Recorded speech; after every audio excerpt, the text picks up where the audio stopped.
Amara Williams's knees hit the Persian rug hard enough to bruise. The wine, a 1995 Château Margaux that cost more than her monthly rent, soaked through her black uniform, cold and sticky against her skin. Above her, Harrison Beckworth III stood with his crystal glass still raised, his thin lips twisted into a sneer that belonged on a Renaissance painting of cruelty. "Clumsy," he announced to the dining room full of Chicago's elite. "Absolutely clumsy.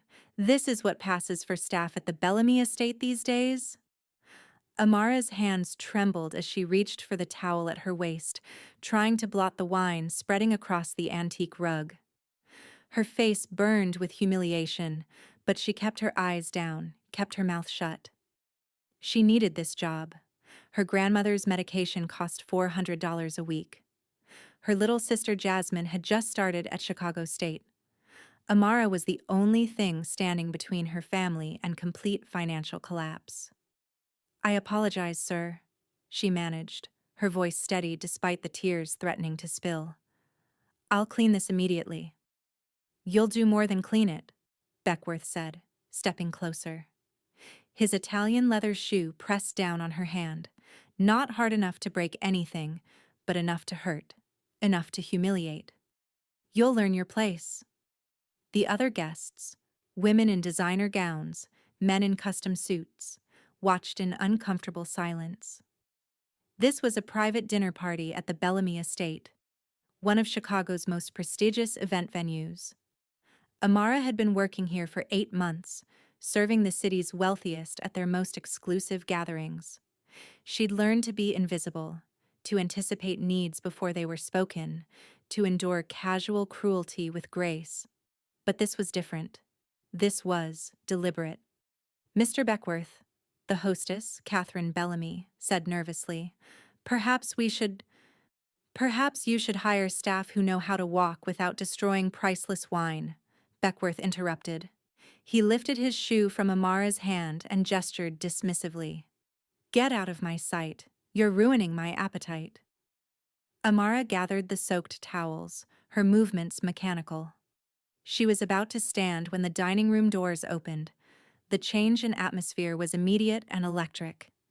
Every conversation died. Every head turned. Even Harrison Beckworth's smug expression faltered as heavy footsteps crossed the marble entryway. Amara looked up from her position on the floor. The man who entered was devastating in a way that transcended mere handsomeness. He wore a charcoal Tom Ford suit that fit him like it had been painted on, emphasizing broad shoulders and a lean, powerful frame. His skin was a warm bronze, his black hair cut close and perfect. But it was his presence that commanded the room, an aura of controlled power that made everyone instinctively understand they were in the presence of someone dangerous. His dark eyes swept the scene. Amara on her knees in wine-soaked uniform, Beckworth standing over her with aristocratic disdain, the other guests frozen in their seats. Those eyes narrowed. "What?" he said, his voice quiet and absolutely lethal. "Happened here?" If you're enjoying this story so far, don't forget to hit the like button and subscribe. Drop a comment telling me where in the world you're watching from. I love hearing from you. Catherine Bellamy rushed forward, her hands fluttering nervously. "Mr. Santoro, what a surprise. We didn't expect—" "I asked a question, Catherine." His gaze never left Amara. "What happened?" "Dante Santoro." Amara's breath caught as recognition hit. Everyone in Chicago knew that name, even if they pretended not to. The youngest Don in the city's history, head of the Santoro family at 34. The Bellamy Estate was one of his properties, one of dozens of legitimate businesses that fronted his actual empire. "Just a small accident," Catherine said quickly. "The maid spilled wine on Mr. Beckworth and I didn't ask you." Dante's voice cut through her explanation like a blade. He moved forward, each step measured and deliberate, until he stood directly in front of Amara. "I'm asking her." Amara's heart hammered against her ribs. Up close, he was even more intimidating and more beautiful. Sharp jawline, full lips, eyes so dark they were almost black. A small scar cut through his left eyebrow, the only imperfection on an otherwise perfect face. "Stand up," he said, and it wasn't harsh, just absolute. A command that expected obedience. Amara stood on shaking legs. She was tall at 5'9", but he still had several inches on her. This close, she could smell his cologne. Something expensive and subtly masculine that made her head spin. "Tell me exactly what happened," Dante said. "The truth." She hesitated. Beckworth was connected. Old money, social influence, the kind of man who could make her life hell with a phone call. But something in Dante Santoro's expression told her that lying to him would be far more dangerous than telling the truth. "I was serving the wine," she said quietly. "Mr. Beckworth asked me to pour faster. When I explained that this particular vintage needs to breathe and should be poured slowly, he grabbed my wrist and made me pour it quickly anyway. Then he claimed I spilled it on him, but..." She stopped, the words catching in her throat. "But what?" "But he threw it at me first," she finished. "At my face. What's on the rug is from when I tried to dodge." The silence that followed was deafening. Dante turned slowly to face Beckworth, and Amara saw the other man's face go pale. "Is this true?" Dante asked, his voice dangerously soft. "Now listen here, Santoro," Beckworth blustered, trying to recover his confidence. "I don't know what this girl told you, but I'm not interested in what you think she told me. I'm asking if you threw wine at her face. She was being disrespectful. These people need to learn." Dante moved so fast Amara barely saw it. One moment he was standing 5 feet away, the next his hand was wrapped around Beckworth's throat, slamming him against the wall hard enough to rattle the expensive artwork. "These people?" Dante's voice was arctic. "Choose your next words very, very carefully." Beckworth's face turned red, then purple. His hands clawed at Dante's wrist, but the grip didn't loosen. "Mr. Santoro," Catherine gasped, "please, the other guests..." "The other guests can leave if they don't like what they're seeing," Dante said without looking away from Beckworth. "This is my property. That makes every person in this room my responsibility. And when someone disrespects my staff, they disrespect me." He released Beckworth, who slumped against the wall, coughing. "Apologize," Dante said. "What?" "Apologize to her, now." Beckworth's eyes darted around the room, looking for support, but every guest suddenly found their wine glasses fascinating. I apologize," he choked out. "Not to me." Dante stepped aside, gesturing to Amara. "To her. On your knees." The room erupted in shocked murmurs. Amara's eyes went wide. This couldn't be happening. "You can't be serious," Beckworth said. "I'm always serious." Dante's expression was carved from stone. "You made her kneel. You humiliated her in front of everyone here. Now you'll understand exactly how that feels." "I won't." "Then you'll spend the next month watching your family's investment portfolio collapse," Dante interrupted casually. "I believe your father has several projects that require permits from the city. Permits that suddenly might face complications. Your brother's hedge fund relies on relationships with certain banks. Relationships that could become strained. Your mother's charity foundation..." "Stop." Beckworth's voice cracked. "Just stop. Then kneel."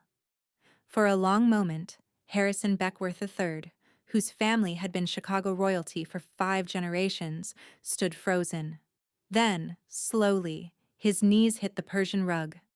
"I apologize," he said, the words forced through clenched teeth. "For my behavior." "For what specifically?" Dante pressed. "For throwing wine at you.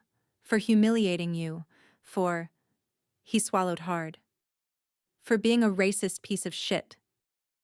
Amara couldn't breathe. The most powerful people in Chicago were watching Harrison Beckworth kneel before her, and the man who had forced this moment stood beside her like an avenging angel. "Good," Dante said. Now get out of my building. You're banned from every property I own in this city. That's 43 restaurants, 18 hotels, 12 event venues, and 6 country clubs. Security will escort you out. Two massive men in black suits materialized from nowhere, taking positions on either side of Beckworth. You can't do this, Beckworth sputtered as they hauled him to his feet. My family. Your family, Dante said softly, should have taught you basic human decency. Get him out of here. They dragged Beckworth toward the exit, his protests fading as the doors closed. Behind them, Dante turned to the remaining guests. Dinner is over. Catherine will arrange for your coats. The guests began filing out, none of them meeting Amara's eyes. Within minutes, the dining room was empty except for Amara, Dante, and Catherine, who was wringing her hands anxiously. I'll handle the cleanup, Catherine said. Amara, you should... She comes with me, Dante said. It wasn't a request. Mr. Santoro. Now. He gestured toward a private elevator in the corner of the room, and Amara found herself following him on autopilot. Her uniform still clung to her skin, wine-soaked and ruined, but Dante didn't seem to notice or care. The elevator rose in silence. Amara's mind raced. She should say something. Thank him. Apologize. Explain. But words wouldn't come. The doors opened directly into a penthouse office. Floor-to-ceiling windows overlooked the Chicago skyline, the city lights glittering like diamonds. The space was masculine and elegant. Dark leather, rich wood, artwork that probably cost more than her car. Sit, Dante said, gesturing to a leather sofa. Amara sat, suddenly acutely aware of how she must look. Disheveled, wine-stained, a mess. Dante moved to a built-in bar, returning with a glass of water and a first aid kit. Your hand. Let me see it. It's fine, really. Let me see it. She extended her hand, the one Beckworth had stepped on. The skin was red and already bruising. Dante took her hand in his touch surprisingly gentle, and began examining it with careful attention. His hands were large, warm, with scarred knuckles that told stories of violence, but the way he touched her was tender, almost reverent. Nothing broken, he said after a moment, but it'll bruise badly. I'll have my doctor look at it. That's not necessary. I can't afford... You're not paying for it. He held her hand a moment longer than necessary, his thumb brushing across her knuckles in a gesture that sent electricity racing up her arm. Then he released her and sat in the chair across from her. What's your name? He asked. Amara Williams. How long have you worked here, Amara? 8 months. Has anything like this happened before? She hesitated. The truth was complicated. Not this extreme, but customers can be difficult sometimes. His jaw tightened. Difficult is one thing. What I saw tonight was something else entirely. Has Beckworth been here before? A few times. He's always demanding, but tonight was different. Different how? I don't know. It felt deliberate, like he wanted to hurt me specifically, not just complain about service. Dante was quiet for a moment, his dark eyes studying her face with an intensity that made her skin flush. Why do you stay? The question surprised her. I need the money. My grandmother has dementia. Her care is expensive. My little sister just started college. I work 3 jobs to keep us afloat. The Bellamy Estate pays better than most places. 3 jobs. Something flickered in his expression. What are the others? I teach yoga in the mornings. I do freelance graphic design when I can. She wasn't sure why she was telling him this. I went to art school for 2 years before my parents died. Had to drop out to support my family. How old were you? 20. I'm 28 now. And you've been carrying your family alone for 8 years. It wasn't a question. Amara nodded anyway. Dante leaned forward, his elbows on his knees. You defended yourself tonight. You told me the truth even though you knew it might cost you your job. Why? Because you asked, she said simply. And because something told me that lying to you would be more dangerous than telling the truth. A slow smile crossed his face, the first real emotion she'd seen from him. It transformed his features from intimidating to absolutely devastating. Smart girl, he murmured. Then his expression turned serious again. I'm firing you from the Bellamy Estate. Amara's heart dropped into her stomach. What? But Because I'm hiring you as my personal assistant. The pay is $7,000 a week. Full health insurance for you and your family. Normal business hours, no night shifts. You'll manage my legitimate business appointments, handle correspondence, coordinate with my various enterprises. She stared at him, certain she'd misheard. 7,000? That's more than I make in a month from all 3 jobs combined. You'll be managing $1 billion empire. You're worth every penny. You don't even know me.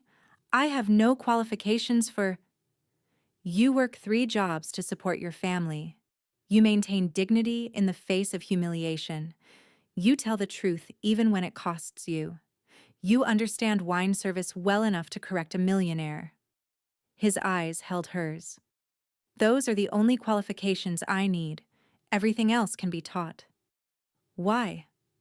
The word burst out of her. Why would you do this for a stranger?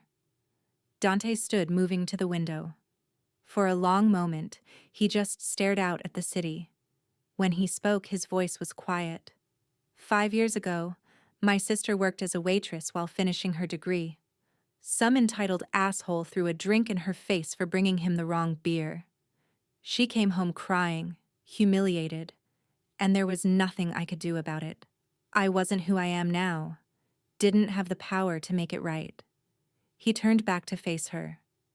So when I saw Beckworth standing over you, when I saw that same look in your eyes that I saw in Isabella's, I couldn't walk away. Amara's throat tightened. What happened to your sister? She's a lawyer now, top of her class at Northwestern. Married with 2 kids, but she still flinches when men raise their voices. His jaw clenched. Some wounds don't fully heal. They stood in silence for a moment, the weight of shared understanding passing between them. I accept, Amara heard herself say. The job. I accept. Dante's smile was slow and genuine. Good. You start Monday. My driver will pick you up at 8. Text me your address. You don't have my number. He pulled out his phone, handed it to her. Now I do. As Amara entered her contact information, her hands still trembling slightly, she couldn't shake the feeling that her entire life had just changed irrevocably. She'd entered the Bellamy Estate tonight as a struggling maid being ground down by the world. She was leaving as the personal assistant to Chicago's most powerful and dangerous man. And somehow, impossibly, she felt safer than she had in years. Monday morning arrived with terrifying swiftness. Amara stood outside her apartment building at exactly 7:55, wearing her best dress, a simple navy sheath she'd bought secondhand 3 years ago. Her grandmother had insisted on doing her hair, twisting it into an elegant bun that made Amara look more sophisticated than she felt. You look beautiful, baby, Graham had said, her hands shaking slightly from the medication. This is your chance. Don't be afraid of it. At precisely 8 o'clock, a sleek black Mercedes pulled up. The driver, a stern-looking man in his 50s, got out and opened the rear door without a word. The drive from her modest South Side neighborhood to downtown Chicago felt like traveling between 2 different worlds. The buildings grew taller, the streets cleaner, the people walking past dressed in clothes that cost more than her monthly rent. They pulled up to a glass skyscraper that gleamed in the morning sun. Santoro Holdings, the brass plaque announced. Amara's heart hammered as the driver led her through a private entrance, past security guards who nodded respectfully, to an executive elevator that required a key card to operate. The doors opened directly into a massive office suite. Floor-to-ceiling windows offered a breathtaking view of Lake Michigan. The space was all clean lines and expensive materials, dark wood, leather, chrome accents, and there, standing at the windows with a phone to his ear, was Dante. He wore a charcoal suit today, perfectly tailored to his broad shoulders. His voice was low and controlled as he spoke in rapid Italian, but when he saw her, something shifted in his expression. He ended the call immediately. Amara. The way he said her name sent warmth through her chest. Welcome. Thank you for the opportunity, Mr. Santoro. Dante, he corrected. When we're alone, you call me Dante. A woman appeared from an adjacent office, elegant, 50s, with sharp eyes and an efficient air.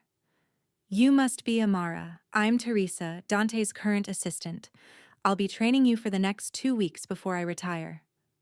The next 4 hours were overwhelming. Teresa walked Amara through systems, schedules, and protocols with military precision. Dante ran an empire that spanned legitimate businesses, restaurants, hotels, real estate, and Amara's job was to manage the public-facing aspects of that empire. Teresa never mentioned the other side of Dante's business, the part everyone knew about but never discussed. The Santoro family's less legitimate operations. It wasn't until lunch that Dante called Amara into his office alone. "How was your morning?" he asked, not looking up from the documents he was signing. "Intense," Amara admitted. "Teresa is thorough. She has to be. I don't tolerate mistakes." He set down his pen, finally meeting her eyes. "Your grandmother's first appointment with Dr. Rachel Chen is tomorrow at Northwestern Memorial. Dr. Chen is the best geriatric specialist in the Midwest. All expenses are covered under your benefits package." Amara froze. "How did you—" "I had my people look into your situation." He said it like it was the most natural thing in the world. "Your grandmother will receive the best care available. Your sister's tuition at Chicago State is also handled. She'll have a full scholarship starting next semester." Tears burned Amara's eyes. She'd been fighting this battle alone for so long that having someone simply handle it felt surreal. "Dante, I don't know what to say." "You don't need to say anything. You work for me now. I take care of what's mine." The possessiveness in that statement should have alarmed her. Instead, it made her feel protected, cherished. "There's something else," Dante continued, his expression darkening. "Harrison Beckworth filed a complaint against me with the city. Claims I assaulted him, made terroristic threats. It won't go anywhere. I have too many connections, but it means he's not backing down quietly. I'm sorry. This is my fault." "This is his fault." Dante's voice hardened. "And mine for not anticipating his retaliation, which is why I'm assigning security to you." "Security? That seems excessive." "Men like Beckworth don't forget humiliation. Until I'm certain he won't try anything, you'll have protection." He pulled out his phone, sent a quick text. "Marco will be your primary guard. Former Marine, been with my family for 8 years. He'll be discreet." Before Amara could protest, a man appeared in the doorway.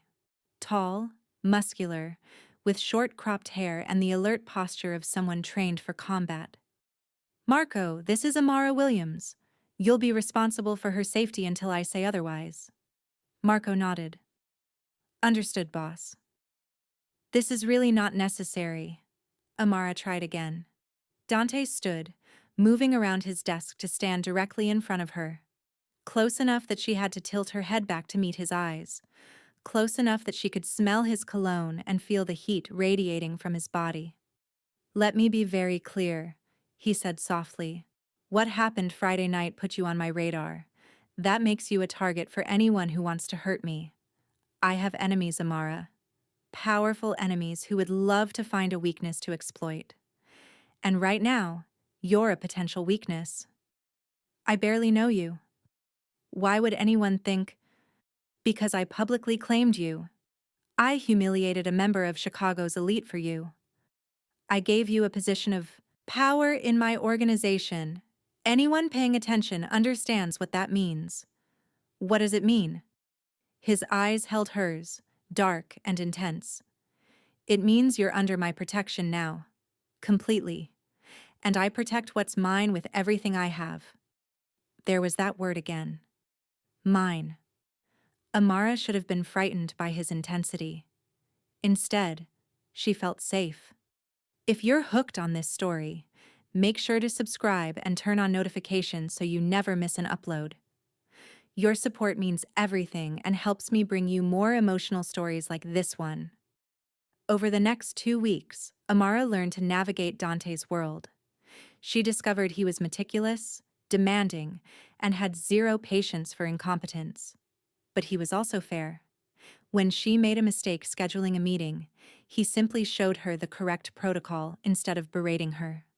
When she stayed late to finish a project, he ordered dinner for both of them and worked alongside her. She also learned that Dante Santoro was far more complex than the ruthless crime lord reputation suggested. He personally called to check on her grandmother's treatment progress. He remembered Jasmine's name, asked about her classes. He noticed when Amara was tired and sent her home early. He was protective in a way that felt both foreign and addictive. But the danger was always there, lurking beneath the surface. It came on a Thursday evening. Amara was working late, the office empty except for her and Dante. She was reviewing contracts when his phone rang. She watched his expression change, hardening into something cold and lethal. "When?" he asked, his voice deadly quiet. A pause. "Where is he now?" Another pause. "I'm on my way." He hung up and was on his feet immediately, grabbing his suit jacket. Then he paused, looking at Amara with an expression she couldn't quite read. "Come with me," he said. "Where are we?" "No questions, just come." Amara grabbed her coat and followed him to the private elevator.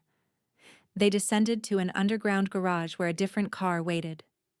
Armored, she realized with a jolt. Marco was already in the driver's seat. Another guard she recognized as Vincent sat in the passenger seat. "Sir, this isn't safe," Vincent said, eyeing Amara.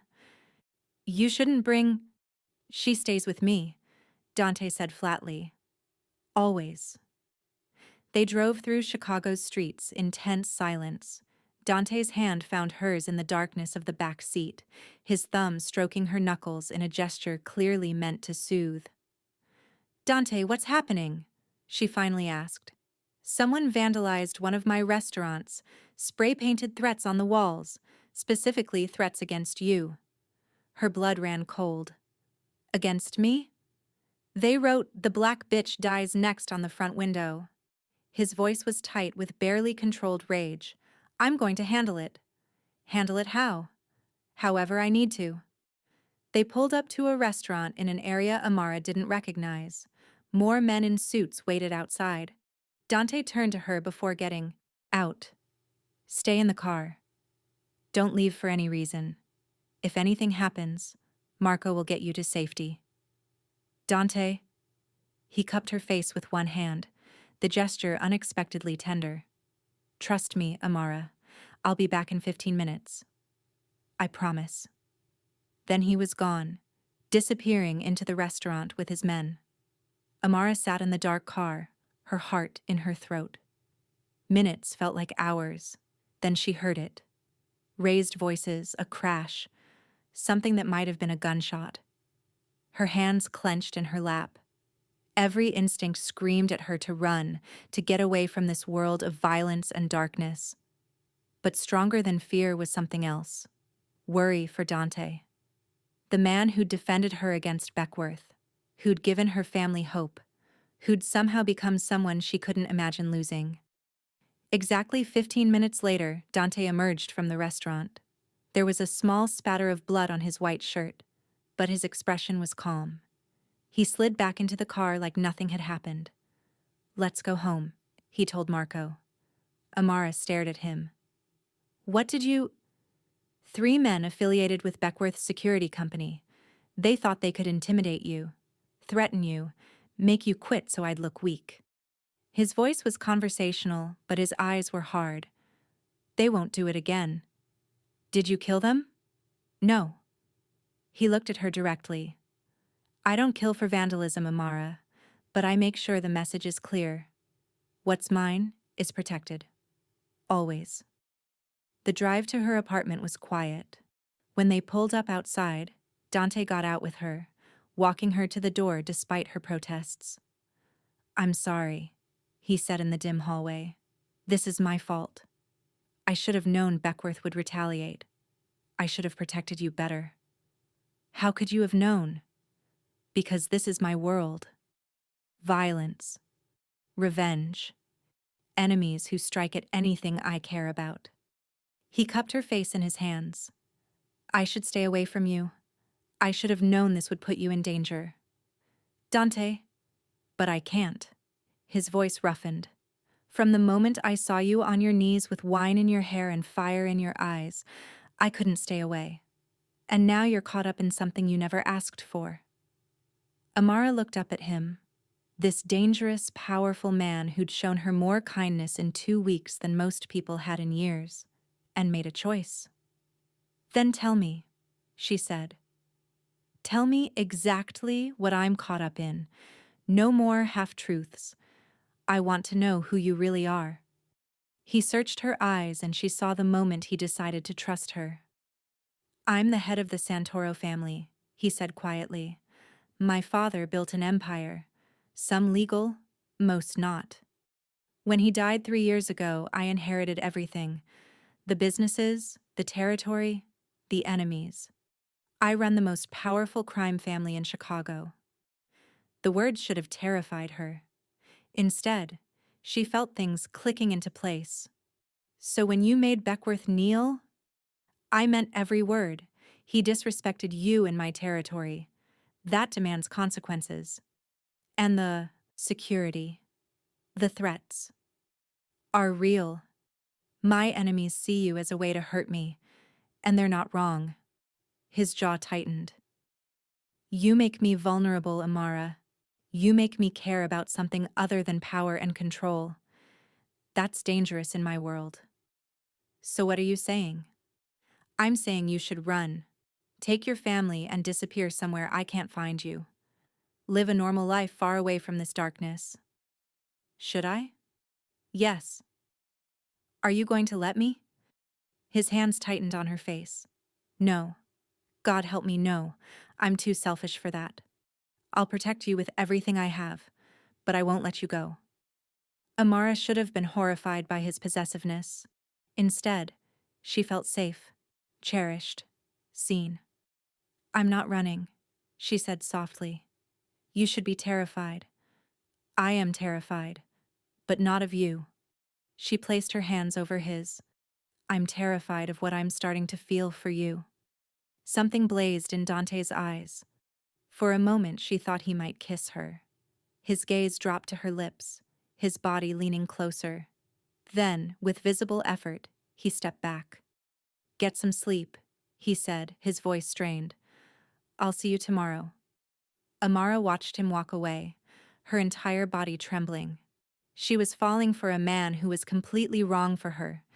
Dangerous, powerful, involved in things she couldn't fully understand. But he was also the man who'd stood up for her, who'd given her family hope, who looked at her like she was precious. And somehow, despite everything, being with him felt more right than anything ever had. 3 days later, the real threat arrived. Amara was leaving the office building after work, Marco following at a discreet distance, when the black van pulled up. 2 men jumped out, grabbing her before she could scream. Marco lunged forward, but one of them had a gun pressed to Amara's temple before he could reach them. Back off or she dies, the gunman said. They threw her in the van. Something sharp pricked her neck. The world went fuzzy, then dark. When Amara woke, she was in a concrete room with no windows, zip-tied to a chair. Her head pounded. Panic clawed at her throat, but she forced it down, trying to think clearly. The door opened. A man entered, tall, thin, with calculating eyes. "Miss Williams," he said, "I apologize for the accommodations. I'm Richard Morse, head of security for the Beckworth family. We need to have a conversation about Dante Santoro." Amara's wrists burned where the zip ties cut into her skin. Richard Morse circled her slowly, like a predator evaluating prey. "Mr. Beckworth is a very proud man," Morse said conversationally. "Having to kneel before you, being banned from half of Chicago's finest establishments, it's damaged his reputation considerably. His father is quite displeased." "So this is about wounded pride?" Amara kept her voice steady despite the fear coursing through her veins. "This is about restoring balance." Morse stopped in front of her. "You see, Dante Santoro thinks he's untouchable, that he can humiliate anyone he wants without consequences. We're here to teach him otherwise. By kidnapping me? By showing him that his protection means nothing, that the people he cares about are vulnerable." Morse leaned close. "You're going to call him. Tell him you quit, that you're leaving Chicago and never want to see him again. And then you're going to disappear. And if I refuse? Then things become unpleasant for your family. Your grandmother in that lovely care facility. Your sister at Chicago State. It would be tragic if something happened to them." Ice flooded Amara's veins. "You touch them and Dante will what? Start a war over a woman he's known for 3 weeks?" Morse laughed. "You're not worth that much to him, sweetheart. You're a distraction, an amusement. He'll move on." But even as Morse said it, Amara knew it wasn't true. She'd seen the way Dante looked at her, the fierce protectiveness in his eyes, the careful tenderness in his touch. "Make the call," Morse ordered, holding out a phone.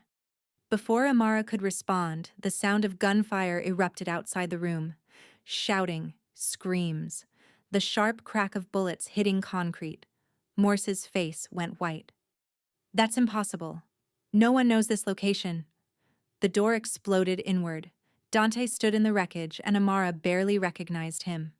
He wore all black tactical gear, weapons visible at his hips and thighs. Blood spattered his face. Not his own. But it was his expression that made her breath catch. This wasn't the sophisticated businessman who brought her coffee in the mornings. This wasn't the gentleman who asked about her grandmother's treatment. This was the real Dante Santoro. The Don who ruled Chicago's underworld with absolute authority. And he looked ready to burn the world down. "Amara."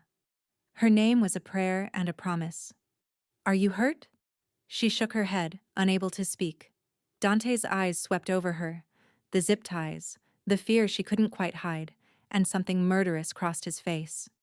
He turned to Morse with deadly calm. "You made a mistake," he said softly. "Santoro, listen." Morse backed toward the wall. "This wasn't my idea. Beckworth paid me to. I don't care whose idea it was." Dante moved forward with predatory grace. "You put your hands on what's mine. There's no amount of money in the world that makes that forgivable." Behind Dante, his men filed into the room, 6 of them, armed and efficient. One of them, Marco, looked devastated with guilt. "I'm sorry, boss," Marco said. "They grabbed her before I could. We'll discuss that later." Dante's attention never left Morse. "Cut her loose." Marco rushed to Amara, carefully cutting the zip ties. The moment she was free, Dante was there, pulling her against his chest. His arms came around her like steel bands. "I've got you," he murmured against her hair, and his voice shook. "You're safe now. I promise you're safe." Amara clung to him, breathing in his scent. Cologne mixed with gun, oil, and something metallic. Blood. But she didn't care. He was solid and warm and alive. "How did you find me?" she whispered. "I put a tracker in your phone 3 days ago." He pulled back just enough to look at her face, his hands cupping her cheeks. "I'm sorry. I know that's invasive. But after the threats, I needed to know where you were every moment. I needed to be able to find you if... His jaw clenched. I should have assigned more security. Should have anticipated this. You saved me. I almost lost you. The raw emotion in his voice cracked something open in her chest. When Marco called, when I saw your phone signal in this location, He stopped, unable to finish. Boss? One of his men interrupted quietly. What do you want us to do with him? Dante turned back to Morse and his expression went arctic. Take him to the warehouse on Ashland. I'll deal with him personally later. He looked at Amara. You don't need to see what comes next. But Amara found herself speaking. Wait. Everyone turned to look at her. He threatened my family, she said, her voice gaining strength. My grandmother, my sister. I want to know they're safe. They are, Dante assured her. The moment you were taken, I moved them both to one of my secured properties. 24-hour protection. No one can touch them. Relief flooded through her. Then anger. Hot, righteous anger at this man who'd terrorized her, who'd threatened the people she loved. What will you do to him? She asked Dante. His eyes searched hers. Do you really want to know? Yes. I'm going to make sure he never threatens anyone again, that he understands the cost of touching what's mine. Dante's voice was matter of fact. It won't be quick. It won't be painless. And when I'm done, everyone in this city will know what happens when someone crosses the Santoro family. Amara should have been horrified. Instead, she felt vindicated. Safe. Good, she whispered. Something blazed in Dante's eyes. Surprise, maybe? Or respect? He kissed her forehead, gentle despite his violent hands. Get her out of here, he ordered Marco. Take her to the penthouse. Full security detail. No one gets near her. I want to go to my family, Amara said. You will. But first I need to make sure you're not hurt. My doctor is waiting at the penthouse. His tone left no room for argument. Please, Amara, let me make sure you're okay. She nodded, and Marco led her out of that concrete nightmare. The last thing she saw before the door closed was Dante turning back to Morse with an expression that promised pain. The penthouse was exactly what Amara expected. Elegant, masculine, with floor-to-ceiling windows overlooking the city. A doctor was indeed waiting, a kind older woman who examined Amara thoroughly and declared her physically unharmed except for bruising on her wrists. Mild sedative in her system, Dr. Chen said. It'll wear off in a few hours. She should rest. But Amara couldn't rest. She paced the living room, her mind racing. The kidnapping had lasted only 2 hours from grab to rescue, but it felt like a lifetime. Dante arrived just after midnight. He looked exhausted. Jacket gone, shirt sleeves rolled up, traces of blood washed from his hands but not quite gone from under his nails. Amara? He stopped in the doorway, just looking at her. You're still awake. I couldn't sleep. My family is fine.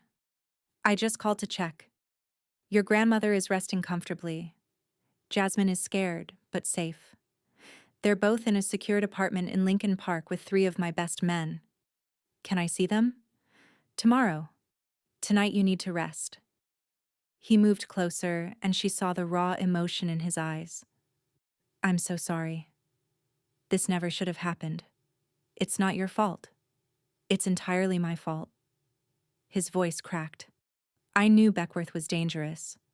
I knew he'd retaliate. But I was so focused on my own anger, on defending you, that I didn't think about what the consequences would be. I put you in danger because I couldn't control myself. Amara closed the distance between them, placing her hands on his chest. You saved me. I almost lost you. His hands came up to cover hers. When Marco called, when I realized they'd taken you, He stopped, swallowing hard. I've never been that afraid in my life. Not even when my father died. Not even when I took over the family and half of Chicago wanted me dead. Nothing has ever terrified me the way losing you did. Dante, I love you. The words burst out of him like they'd been held back too long. I know it's insane. We've known each other 3 weeks. But I love you, Amara. I love your strength, and your intelligence, and the way you refuse to be intimidated by my world. I love how you care for your family. I love the way you look at me like I'm more than just a criminal. Like I'm someone worth believing in. Amara's eyes filled with tears. I love you too. You shouldn't. But even as he said it, he pulled her closer. I'm dangerous. My world is violent. You deserve better than... She kissed him. It was supposed to be gentle, reassuring. But the moment their lips met, something ignited between them. All the fear, the adrenaline, the emotion of the day transformed into desperate need. Dante groaned against her mouth, his arms banding around her, pulling her flush against his body. The kiss deepened, hungry and claiming. His hands tangled in her hair, her fingers clutched at his shirt. When they finally broke apart, both breathing hard, Dante pressed his forehead to hers. Stay with me tonight, he said roughly. Just sleep. I need to know you're safe, that you're here. Okay. He led her to his bedroom, massive, masculine, dominated by a king-sized bed with dark sheets. He gave her one of his shirts to sleep in, and the fabric smelled like him, like safety. They lay in the darkness, Dante on his back, Amara curled against his side. His arm wrapped around her protectively. What did you do to Morse? She asked quietly. Do you really want to know? Yes. Dante was silent for a moment. I made sure he'll never hurt anyone again. That he understands the cost of threatening what's mine. And I sent a message to Beckworth. If he or anyone associated with him comes near you or your family again, there won't be a conversation. There won't be a warning. There will only be consequences. Will he listen? He will now, because I also purchased a controlling interest in his father's company this afternoon. The Beckworth family fortune is now in my hands. One more move against you and they lose everything. Amara should have been shocked by the casual display of power. Instead, she felt protected. Thank you, she whispered. For what? For keeping your promise. For coming to save me. Dante turned to face her, his hand cupping her cheek. I will always come for you, Amara. Always. You're mine now. Mine to protect. Mine to cherish. Mine to love. Yours, she agreed, and kissed him softly. They fell asleep tangled together. Two people from completely different worlds who'd found something unexpected in each other. Something worth fighting for. Something worth protecting. 2 months later, Amara stood in the kitchen of their new home, not the penthouse, but a brownstone in Lincoln Park with a garden and enough security to protect a small country. Her grandmother lived in the guest house out back. Jasmine had a room on the second floor for when she came home from campus. Dante had insisted on the house. Your family is my family now, he'd said. They deserve space and safety, and a real home. Life had changed in ways Amara couldn't have imagined. She still worked as Dante's assistant, but now she also helped manage the legitimate side of his empire. She discovered she had a talent for business, for seeing solutions others missed. Dante's associates had learned to respect her, not just as the boss's woman, but as someone with genuine skill and intelligence. Harrison Beckworth had disappeared from Chicago society. Rumor was his family had quietly relocated to Europe. The Beckworth fortune had been dismantled piece by piece, transferred to various Santoro holdings. No one in Chicago would dare touch Amara Williams now. Everyone knew she was under Dante Santoro's protection. More than that, she was his partner. His equal. Dante entered the kitchen, wrapping his arms around her from behind. What are you thinking about? He murmured against her neck. How much has changed? 3 months ago, I was working 3 jobs, barely surviving. Now I'm living with a crime lord in a house that costs more than I made in 5 years. Any regrets? She turned in his arms, looking up at the man who'd defended her, protected her, loved her through everything. Not even one. Good. He kissed her softly. Because I have something to ask you. He pulled a small velvet box from his pocket, and Amara's heart stopped. I know it's fast, Dante said, dropping to one knee in their kitchen.